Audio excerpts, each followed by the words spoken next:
un martes más a tu Rincón de la Salud a través de lo natural al Rincón del Naturópata. Bienvenidos a los que nos estáis viendo a través de la web www.elrincondelnaturopata.es o en Murcia Noticias, tu portal de información en la región de Murcia, o si eres fiel a la radio nos escuchas en Sintonía Deportiva Radio o Activa Radio. Un saludo especial, como siempre, para Toma Vitamina, Radio Siberia, Vitoria y para todas las emisoras que os hacen llegar nuestro programa. Ya hacíamos un avance en el anterior programa, veremos cómo la terapia nutricional y los complementos pueden ayudar a personas que tienen una relación difícil con la comida. ¿Tienes ansiedad y te pasas el día picoteando o tienes esa necesidad de dulce o por el contrario, piensas que tienes una dieta adecuada? Seguro que hoy te vas a sorprender. Doctor Jordi Villa, coordinador de formación de Farmanor. Muy buenos días, Jordi. Muy buenos días, Juana Mari. ¿Qué tal? Encantada de tenerte aquí y además es que nos tienes en ascuas a mí y a medio mundo porque superamos hoy las 100.000 visitas y si hay un programa donde yo creo que todos nos podemos sentir identificados es el de hoy. ¿Quién no tiene alguno de esos problemas de los que yo he hablado? La verdad es que es lo que comentábamos. El secreto, hay problemas que la gente ya los identifica muy claro, lo de picotear dulces o de comer demasiada carne o muy procesado, pero incluso gente que cree que come bien, hay partes de la nutrición que no nos acaban de cuadrar, porque no es tan fácil como parece. Entonces voy a hablar de un poquito de esto, sí. Pues adelante. Ok, voy a poneros la pantallita. Genial. Y nada, bienvenidos, hola.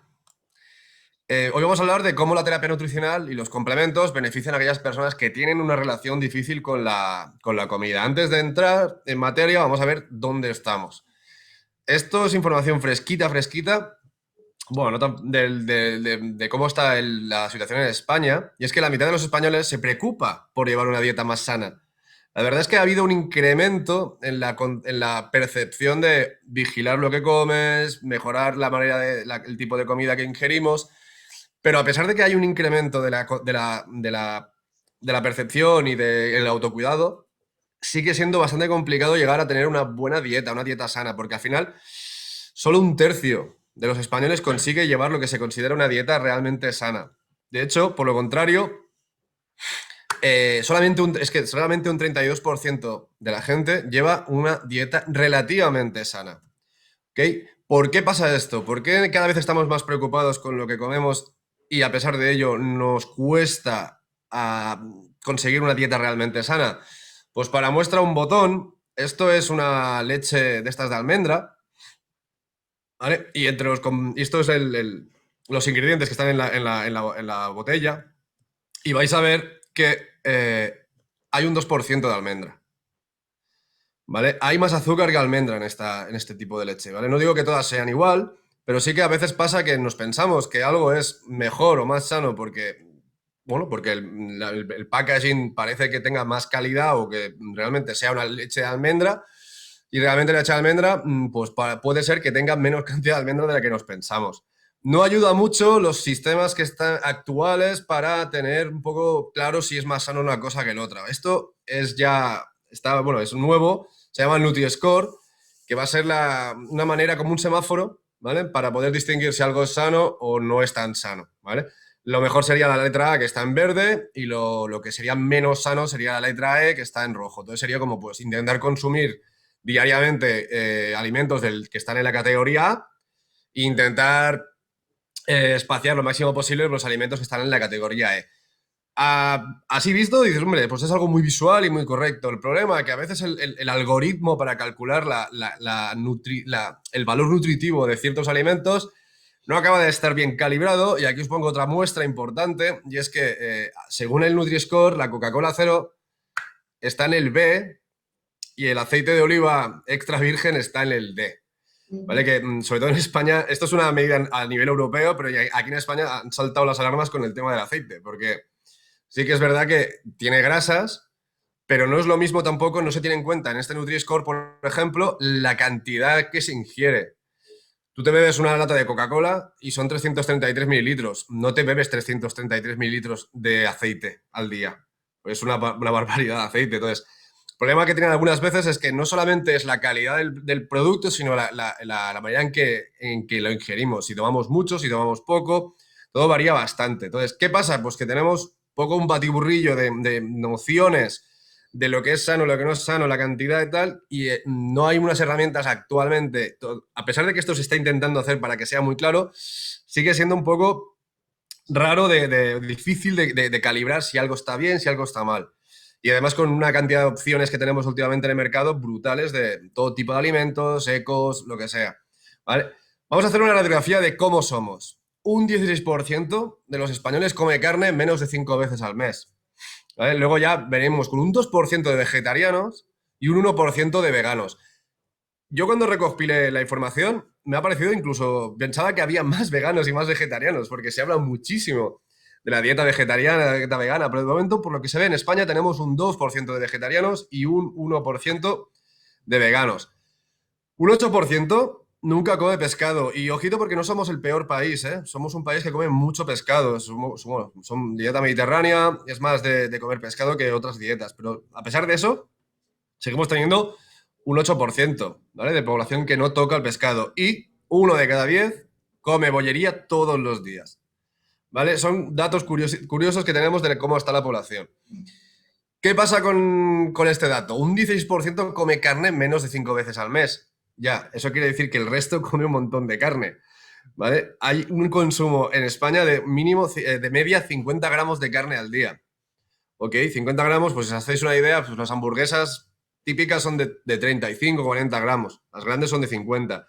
Y eso es lo que se consume de media todos los españoles, ¿vale? Aunque o sea, hay veganos y hay vegetarianos que no comen carne, o sea, que hay gente que come por ellos en ese tipo de carne. ¿Qué problema hay con el consumo excesivo de carne? El consumo excesivo de carne puede ser, para empezar, si es carne procesada, pues ya incluimos todo el problema de aditivos, conservantes, acidificantes, etcétera. Pero simplemente el hecho de comer carne tiene una implicación en cómo funciona nuestro organismo. Lo ideal en nuestra dieta, ¿vale? Lo ideal en la dieta es tener un balance entre omega 3 y omega 6. Se considera que una dieta buena, una dieta ideal, tiene un consumo de una parte de omega 3 por de 1 a 4 partes de omega 6, ¿vale? Esto varía más. Normalmente se dice que es una parte de omega 3 por 3 partes de omega 6. El omega 6 se encuentra mucho más pues, en frituras, en carnes, etcétera, y los omega 3, como todos sabéis, es más típico pues, de pescado azul, nueces, unos frutos secos, no, frutos suecos, ¿no? Frutos secos, ¿vale? Y el problema es que esto es lo ideal. Ya os voy a poner cómo estamos actualmente. En España la media es esta. Estamos en un consumo de 20 partes de omega 6 por cada parte de omega 3. ¿Ok? ¿Qué pasa cuando esto es así? Pues que tenemos algunos problemas, ¿vale? Veréis qué pasa cuando se empieza a desregular el organismo. Voy a darle la vuelta. Os he comentado que hay un montón de gente que come carne y también hay un 8% de población que el pescado no lo toca. Si un 8% nunca come pescado, pasa exactamente lo mismo que os he contado, ¿vale? Lo de una parte omega 3, 20 partes de omega 6, pero al revés. ¿Por qué? Porque si no tenemos un aporte de omega 3, la balanza se sigue decantando a por el omega 6. Entonces, cuando no tenemos un aporte de omega 3 porque no comemos pescado, en realidad lo que acaba pasando es que la balanza se gira. ¿Ok? Como no entra omega 3, aunque comamos poca carne, solamente nos entra omega 6, porque la carne es lo que nos aporta y estamos muy bajitos. Y lo ideal, eso he dicho, una parte de omega 3 por 2, 3 partes de omega 6. Cuando esto no se cumple, o bien porque comemos un montón de carne o porque no comemos nada de pescado azul, acaba pasando lo siguiente. Se incrementan, se disparan los triglicéridos, ¿vale? La principal función y la más rápida actuando de los omega 3 no es ni bajar el colesterol ni nada, es sobre todo los triglicéridos. Los baja súper rápido, ¿vale? Y en muy poco tiempo, aunque se publicitan mucho más los omega 3 para el control de colesterol, pero la función primaria que tienen básicamente es producir triglicéridos, aparte de que son muy buenos antiinflamatorios naturales, ¿vale? Pero eso ya hablaremos otro día. Cuando hay un exceso de omega 6 y un poco omega 3, no solamente se disparan los triglicéridos, sino que se incrementa el LDL. El LDL es el conocido como colesterol malo, ¿vale? Os informo, no hay colesterol malo. O sea, el colesterol es bueno, lo necesitamos para vivir. El problema son las proporciones de colesterol malo, colesterol bueno y la cantidad total de colesterol. ¿Okay? Sin colesterol no podríamos vivir, pero sí que es verdad que necesitamos tener HDL, que es el bueno, y menos LDL, que es el malo. Pues cuando hay un exceso de carne o una falta total de omega 3 por culpa de que no comemos pescado, hay un incremento del LDL en detrimento del HDL, del bueno, ¿vale? Ganamos más colesterol malo, perdemos colesterol bueno. Y además, si baja la cantidad de omega 3, se dispara la inflamación. Y ya os lo comenté en otro episodio, que una gran cantidad de problemas que tenemos, resistencias a la insulina, al final autoinmunes y cosas así, empiezan con una inflamación pequeñita, de bajo grado que se llama, pero que no nos la quitamos nunca de encima, es crónica. Si siempre estamos inflamados, aparecen problemas. ¿Vale? Pues las dietas ricas en omega 3 ayudan a bajar la inflamación sistémica. ¿Vale? Es como, ¿cómo os lo diría? Es para intentar mantenernos desinflamados, que es como funciona mejor el organismo. Si estamos en una inflamación, las defensas se vuelven locas, no saben si atacan a un microorganismo o atacan un tejido nuestro, etc. ¿Vale? Entonces, ahí tenemos ya una problemática. Hay gente que come mucha carne y eso lo vemos. Es mucho más fácil, la verdad, comer carne. Es más, como te entra más por los ojos que comer pescado. Y luego hay mucha gente que realmente el pescado ni lo toca. Luego ya entraríamos en este grupito de aquí. Ser vegetariano y ser vegano son unas elecciones perfectas.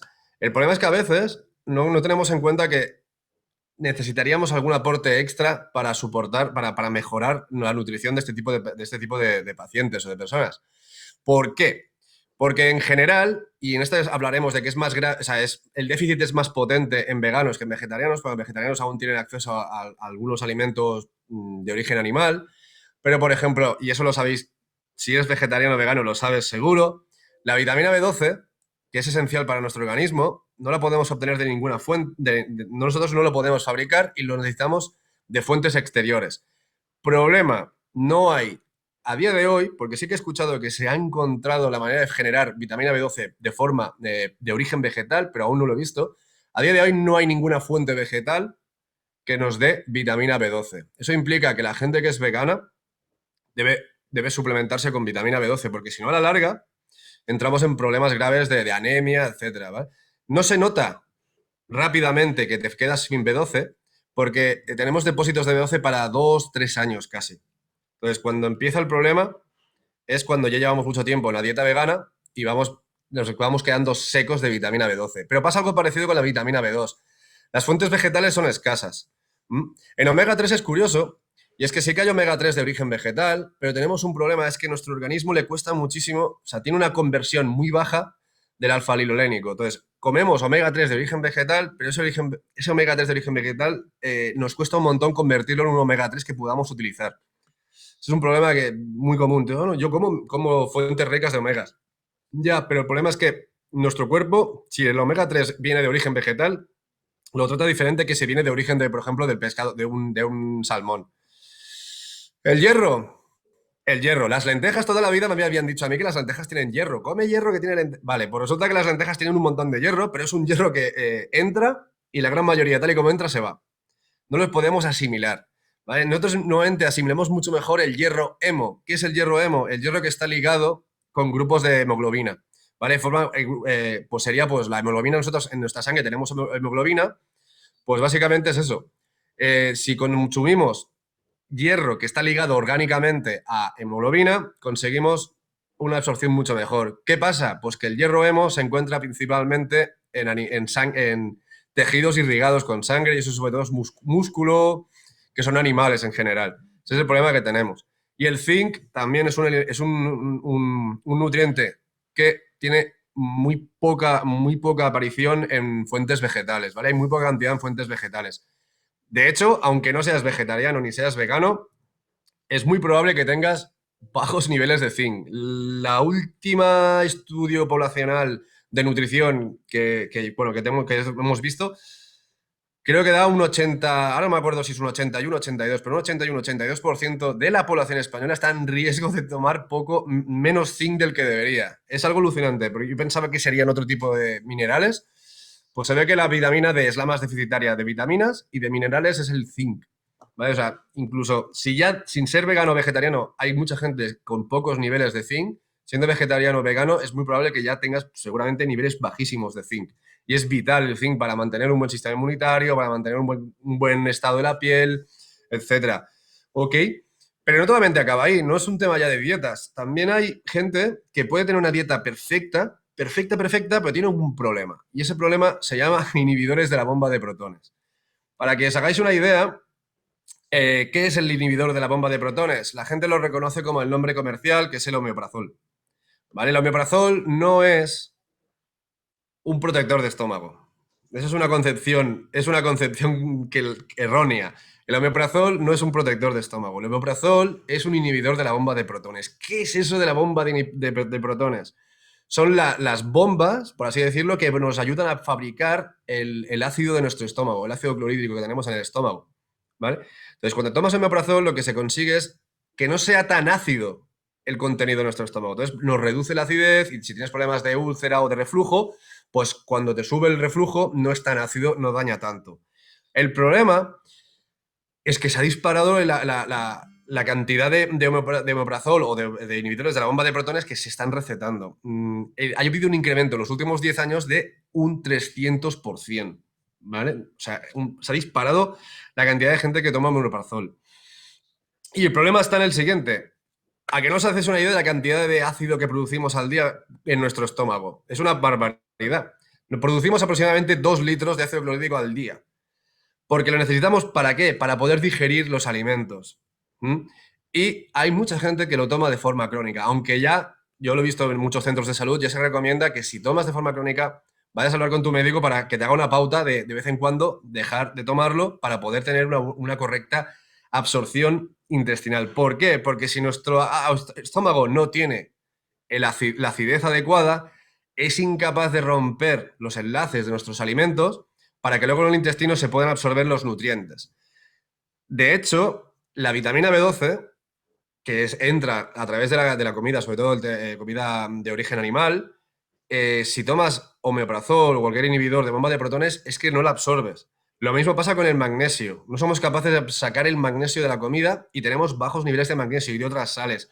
De hecho, uno de los riesgos típicos de la toma crónica del omeprazol es un incremento de fracturas de cadera, porque básicamente somos incapaces de absorber magnesio, calcio, tenemos problemas con esto. Y esto, estamos delante de gente que tiene una dieta variada, que come bien, que come sano, pero por lo que sea, pues porque tiene problemas de hernia de hiato o porque toma mucha medicación y para que no le tenga el estómago complicado le dan omeprazol, pues esa persona que está tomando omeprazol un largo periodo de tiempo, le haces un análisis de nutrientes, de cómo está de nivel de magnesio, de ácido fólico, de vitamina B12 y verías que esa persona puede estar malnutrida, literalmente. Y dices, ¿cómo puede ser? Si yo como súper bien, pues porque si nuestro estómago es incapaz de digerir la alimentación, pues la alimentación entra y sale y nos dejamos por el camino la mitad de los nutrientes. Luego comentaba Juana Mari, hay un montón de gente con problemas de picoteo de dulces o, bueno, antes de la pandemia actual del COVID-19. Jordi, si me permites, te voy a interrumpir porque Sí, en este punto hay muchísimas personas que seguro que se habrán quedado con esa misma duda que tengo yo. Vamos a volver a los prazoles. sí, No son, hemos quedado en que no es un protector de estómago, es un inhibidor de la bomba de protones. Si yo no tengo esos problemas, o sea, mi bomba de protones está bien, ¿qué me va a hacer a mí? Aparte de no permitir absorber las vitaminas que os estás diciendo, ¿qué me va a hacer a mí en mi día a día? si estás tomando de forma crónica omeprazol. Sí. Básicamente es lo que te comentaba, es la problemática está en que todo lo que sería nuestro sistema de absorción de nutrientes está pues funcionando medio gas. Uh-huh. Entonces, por muy bien que comamos, lo que absorbemos de lo que estamos comiendo es muy poco, O sea, porque somos incapaces. absorbemos pocos nutrientes, las digestiones se hacen mucho más lentas de lo Sí, habitual, con lo cual no voy a estar, mi estómago no está no, funcionando bien. no está funcionando bien el problema. O sea, te irá bien por el problema de acidez o si tienes alguna úlcera que hay que tomarlo entonces, pero por otro lado, pues serán digestiones más pesadas. eh, en general, pues, bueno, lo que pasa cuando no comes suficientemente bien, pues dirás, oye, pues si yo como bien ya, pero es que tu organismo no se entera de eso. Ese Uh-huh. problema te puede traer todos estos problemas. De hecho, a ver, todos los medicamentos tienen contraindicaciones, pero las contraindicaciones de omeprazol y cualquier inhibidor de bomba de protones va por el tema este, de que hay que vigilar porque a la larga puedes llegar a tener malnutrición porque si es que no absorbes. ¿Vale? No es una cosa que te esté protegiendo la mucosa, te la protege porque se genera menos ácido. Pero no es como otros productos que son como una base de lechosa que lleva bicarbonatos o algo así. Es diferente en ese aspecto. Entonces ahí tenemos el problema, que no nos protege realmente el estómago de la forma que queremos, sino que lo que hace es convertir el contenido estomacal, que es ácido, de un pH muy bajo, pues convertirlo en un pH mucho más alto, que le es imposible disolver la comida. Pensad que es ácido clorhídrico, que eso es un ácido que se come el metal, ¿vale? Entonces, si le eliminamos esa capacidad de nuestro estómago para derretir, disolver la alimentación, pues, ¿verdad que nos dicen siempre desde pequeños que mastiquemos mucho la comida porque así tienes digestiones mejores y absorbes mejor?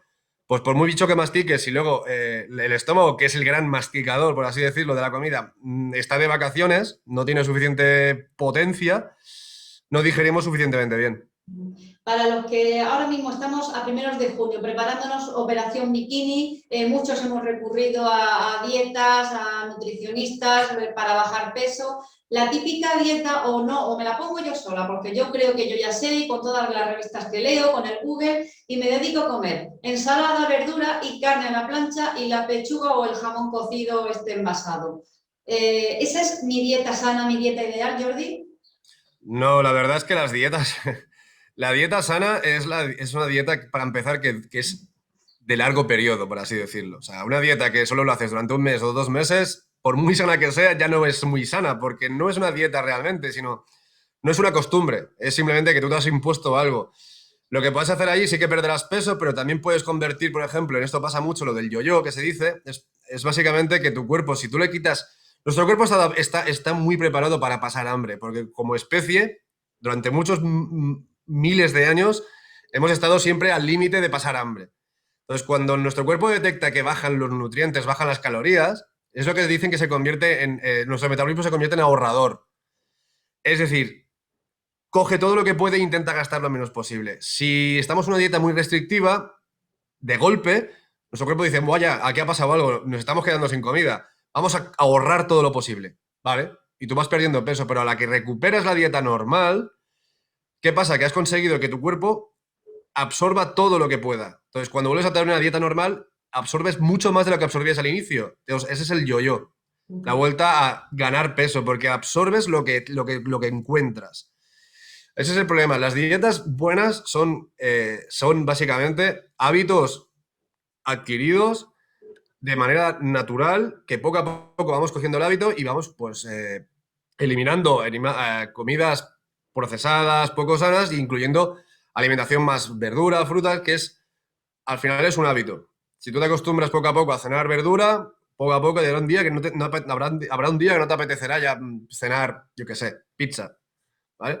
Entonces eso es lo correcto. Las dietas autoimpuestas, por mucho Google que haya, es muy complicado. Yo no es mi campo y no, a veces yo no es mi campo, yo leo, me documento y a veces tengo que preguntar a compañeros que son nutricionistas porque yo me pierdo, ¿vale? Que si, por ejemplo, elimino los hidratos de carbono. Si eliminas los hidratos de carbono habrá un momento en que tu cuerpo empezará a generar cuerpos cetónicos, si no recuerdo mal, que son tóxicos, entonces no puedes eliminarlos de golpe, es increíble. Entonces, aquí yo siempre digo, especialistas, y esto es como los exámenes.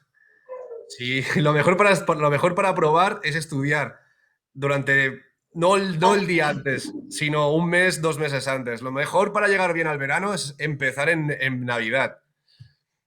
Entonces, es esto. Pues para los que ya estamos con esa dieta, para los que todavía cenamos pizza, no nos podemos coger y tenemos esa ansiedad, esa necesidad de estar picoteando, ¿qué hacemos, Jordi? Mira, esto que os voy a poner aquí es la bollería, pero quien dice bollería puede ser pues comer pizza todos los días o pasta, ¿vale? No he comentado, pero hay mucha gente que es vegana, no come carne, pero en realidad no son veganos, sino que me hizo mucha gracia este término, se llaman pizzarianos o pastarianos, porque sustituyen todo lo que sería nutrientes de origen animal por pasta. Tampoco es lo más ideal, ¿vale? Entonces, hay mucha gente también que come muchos hidratos de carbono o cualquier tipo de alimentación procesada, pero sobre todo hay que darse cuenta que se añade azúcar a cosas que ni sabemos por qué se añade azúcar. Hay pan de molde con azúcar. Hay cosas que llevan azúcar y dices, hostia, no lo sabía. ¿Qué pasa? Que si tenemos una gran cantidad de azúcar, empieza el círculo vicioso del azúcar, que es que comes azúcar, estos niveles de azúcar se elevan, o sea, los niveles de azúcar en tu sangre se elevan, el páncreas, que es el órgano encargado de segregar la insulina, dice, detecta los niveles altos, hostia, hay un montón de azúcar, dispara un montón de insulina. Como dispara un montón de insulina, empieza a bajar los niveles de azúcar, ¿vale? El cuerpo empieza a absorber ese azúcar y como no sabe dónde meterlo, lo convierte en grasa y lo guarda. Si tú has disparado mucha insulina porque has comido mucho azúcar, tienes una subida de azúcar muy alta, luego un pico de insulina que va detrás, y luego ¿qué pasa? Que baja de golpe el azúcar porque hay mucha insulina. Baja también la insulina, llegamos a un punto que estamos bajísimos de azúcar. Si te baja el azúcar, tienes el bajón este de la baja, la que le llaman a veces de los deportistas, que es como que te falta energía, estás la cabeza nublada, tienes mucha ansiedad por dulces, vuelves a comer azúcar de forma desproporcionada y empezamos otra vez el tío vivo. Este tío vivo de altos niveles de insulina, bajos niveles de insulina, altos niveles de azúcar, bajos niveles de azúcar, es lo que hace al final que nuestro cuerpo se acostumbra a estar inundado de insulina y es lo que empieza a generar lo que se conoce como la resistencia a la insulina. La resistencia a la insulina a la larga te lleva a ser diabético. Pero hay mucha gente que tiene cierto grado de resistencia a la insulina sin ser diabético, pero es lo que les lleva a estos problemas del tío vivo de ahora sube los niveles de azúcar, ahora bajan los niveles de azúcar. El jugador principal aquí es la insulina por un lado y el receptor de la insulina por el otro. ¿Qué es el receptor de la insulina? Pues todas nuestras células les gusta comer azúcar. Pero el azúcar es muy grande, es una molécula muy grande y no puede pasar la barrera celular porque no puede. Entonces hay unas puertas, como las de un peaje o un ascensor, se aprieta el botón y se abren las puertas. El botón es el receptor de la insulina y tu dedo es la insulina. Entonces abres la puerta y entra el azúcar. Si nuestro organismo está siempre inundado de azúcar o de insulina, al final das el botón para abrir la puerta y la puerta solo se abre una vez de cada dos. Hay que volver a apretar el botón porque no se ha abierto la puerta. Eso ya es resistencia a la insulina. ¿Qué puede pasar si esa resistencia se convierte en una resistencia cada vez más potente? Si el botón no abre la puerta, tú comes un montón de azúcar y sigues teniendo hambre de azúcar porque ese azúcar no ha entrado en la célula. Entonces, si no entra en la célula, las células siguen diciendo, yo tengo hambre. Entonces necesitas más azúcar. Y es como un círculo vicioso. Cada vez necesitas más azúcar para poder saciar las células. Como hay más azúcar, se segrega más insulina y esa insulina acaba por insensibilizar todas nuestras células. Un jugador muy importante en cómo funciona el botón, el receptor de la insulina, es el cromo. El cromo es muy conocido, ¿vale? Ya hace tiempo en dietas. El cromo es un regulador de la función del receptor de la insulina. El cromo actúa sobre el receptor de la insulina porque puede entrar, así como la glucosa necesita que le abran una puerta, el cromo no. El cromo puede entrar por una puerta que siempre está abierta. Dentro de las células se une a un grupo de proteínas que ese grupo se llama cromodulina, ya te da una idea de cromo y modular. ¿Y qué es lo que modula? Modula la respuesta del receptor, ¿vale? La respuesta de ese botón. ¿Qué consigue si hay cromo en nuestra dieta? Que los receptores de la insulina sean mucho más sensibles a la insulina, ¿vale? Las células se vuelven mucho más sensibles. Os pongo una analogía. Nuestras células, cuando viene el azúcar, cuando hay azúcar, viene la insulina y les grita, chicos, que hay azúcar, abrid las puertas. Pues las células se quedan sordas. Poco a poco cada vez tienen más duro el oído. El cromo es el sonotone. El cromo les amplifica la señal. Si hay poco cromo en la dieta, tenemos ese problema, que es que nos cuesta más absorber el azúcar, ¿vale? Esto es lo que os comentaba del ciclo. Si tú no tienes bien los receptores de insulina, se dispara el nivel de azúcar y luego cae en picado, porque se dispara y como se dispara el azúcar, se dispara la secreción de insulina. Luego la bajada es brutal. ¿Qué pasa? Que luego cuando estás aquí abajo te mueres por un donut, porque tienes un hambre espectacular. Si tú tienes unos correctos niveles de insulina, de cromo y una correcta resistencia a la insulina, o sea, no tienes resistencia a la insulina, tus niveles de azúcar se mantienen dentro de un rango estable. Entonces, lo que te daña son estas subidas, estas bajadas, estas subidas y estas bajadas. ¿Problema que tenemos? Pues que por muy bien que llevemos una dieta, esto es la media diaria de cromo a nivel mundial, ¿vale? Por países y tal. A nivel mundial, estamos viendo que Noruega, Canadá, Estados Unidos, Finlandia, Inglaterra están por debajo del 40 microgramos, incluso por debajo de 20 microgramos al día, cuando se recomienda una ingesta de 120 microgramos. La India es un caso aparte, se supone que es por las especies tienen mucho cromo, ¿vale? Pero el problema es ahí. Entonces, en general, nuestra dieta, por muy bien que comamos, tenemos poco acceso al cromo. Y eso es un problema que ya es patente. ¿Hay cromo en la dieta? Hay cromo en la dieta. El problema es que a la que cocinamos o a la que elaboramos los productos, ese cromo se vuelve inaccesible para nosotros. Le cuesta un montón de absorber. ¿Vale? Por eso también se está viendo que la comida elaborada y si lleva azúcar, pues tenemos un problema, porque como está elaborada no lleva cromo y lleva más azúcar. ¿Ok? ¿Qué más pasa? Que si tú no tienes... hay otros ejemplos de que por muy bien que comas no tienes acceso a ciertos nutrientes. Os pongo aquí, le pongo el título que es muy sensacionalista, el problema de los alimentos eco es que están muy bien porque crecen más despacio, no llevan pesticidas, no llevan... pero no se les añade fertilizantes químicos, etcétera. Pero tenemos un problema que es que dependiendo del suelo donde estén, si ese suelo tiene muy poco de algún nutriente, tenemos un problema. Pongo un ejemplo. Esto que veis aquí es la cantidad de selenio que hay en el suelo de cultivo europeo.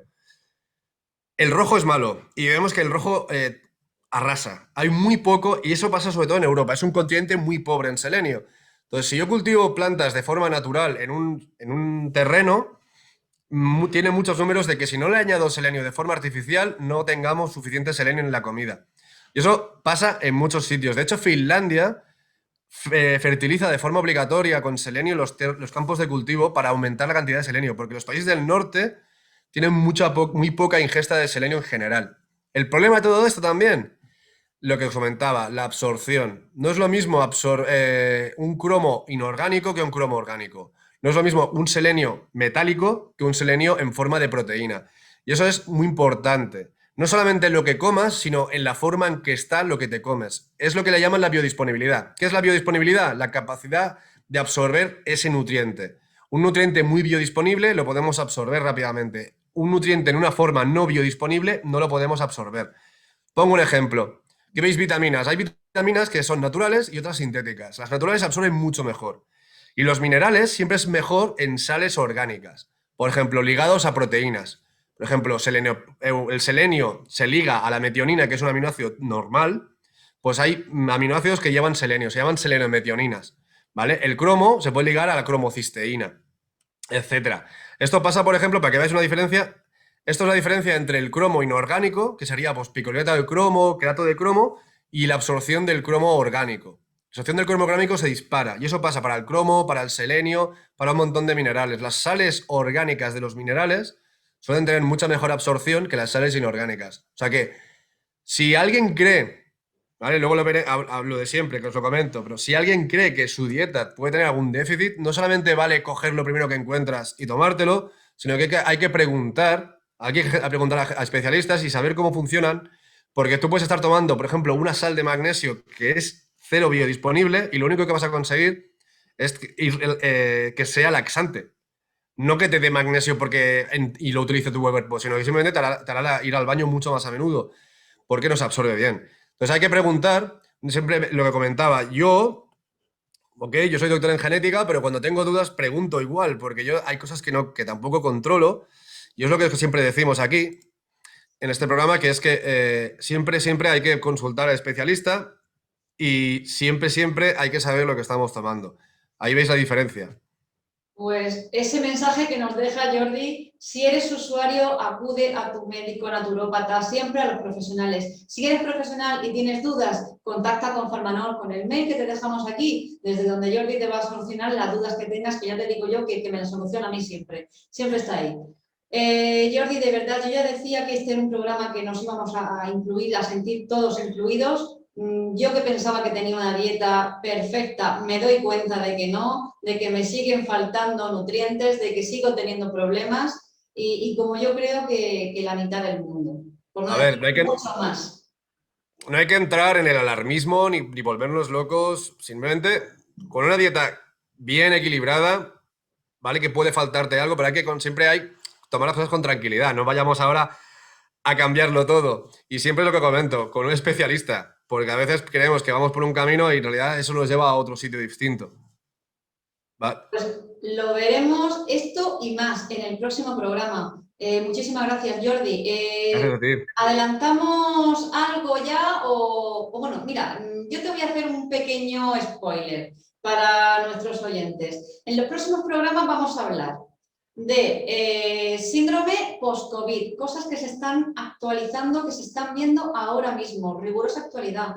Problemas de tiroides que nos están afectando a todos. Vamos a hablar de más usos de la melatonina del que estamos acostumbrados. Y vamos a hablar de un tema tabú, pero tabú de verdad, con mayúsculas. Infertilidad, Disfunción eréctil. disfunción eréctil en los hombres. Esas cosas que los hombres se callan y que vamos a empezar a hablar. Así que no os perdáis los próximos programas y seguid atentos a la web www.elrincondelnaturopata.es y en redes sociales. Juana Mari Guirado y El Rincón del Naturópata. Y os espero en el próximo programa. No faltéis. Paso lista.